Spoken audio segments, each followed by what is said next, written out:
भागवत कथा का समापन अंतिम दिन सुनाई गई कृष्ण की दिव्य लीलाएं। जनपद कन्नौज के हसेरम ब्लॉक क्षेत्र के ग्राम रामपुर में आयोजित श्रीमद् भागवत कथा यज्ञ का गुरुवार को विधिवत समापन हो गया। अंतिम दिन श्रद्धालुओं की भारी भीड़ उमड़ी और पूरा क्षेत्र भक्ति, प्रेम और भगवान के नाम के संकीर्तन से गूंज उठा। कथा के अंतिम दिन आचार्य अपर्ण कृष्ण द्विवेदी के मुखारविंद से भगवान श्री कृष्ण की विभिन्न दिव्य लीलाओं का विस्तार से वर्णन किया गया। उन्होंने कहा कि भक्ति, प्रेम और भगवान के नाम में ही जीवन का सच्चा सुख और मोक्ष निहित है। सबसे पहले कृष्ण लीला के समापन का मार्मिक प्रसंग सुनाया गया, जिसमें भगवान श्री कृष्ण के पृथ्वी से प्रस्थान का वर्णन कर श्रद्धालुओं को भाव विभोर कर दिया।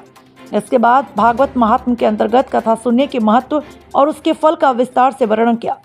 कथा के दौरान सुदामा चरित्र का भावपूर्ण प्रसंग भी सुनाया, जिसमें सच्ची मित्रता, निस्वार्थ प्रेम और समर्पण का संदेश दिया।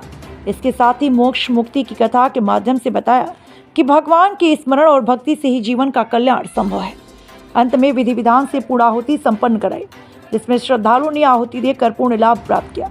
कार्यक्रम में आयोजकों में परीक्षित, रानी देवी, पत्नी जगपाल, अरुण प्रताप सिंह, अन्य लोग मौजूद रहे।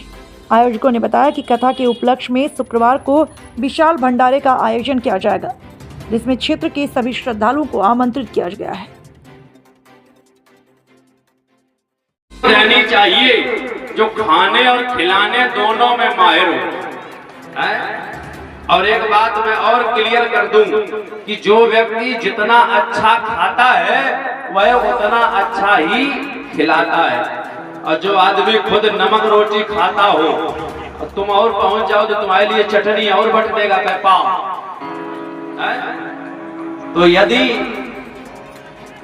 अच्छा खाने वाला व्यक्ति होगा तो वो अच्छा ही खिलाएगा।